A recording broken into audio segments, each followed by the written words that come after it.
there was a colony of blister beetles, which at Bryant Park, which is a family of beetles I've never collected before. They have very reduced leathery wing covers and a hugely fat abdomen.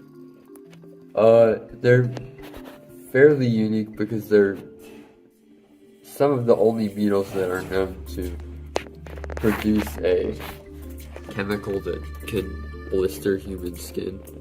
The only reason they're toxic is if you get the raw fluid from the beetle on your hand and then you brush that raw fluid onto something else like your eyebrow or your other hand.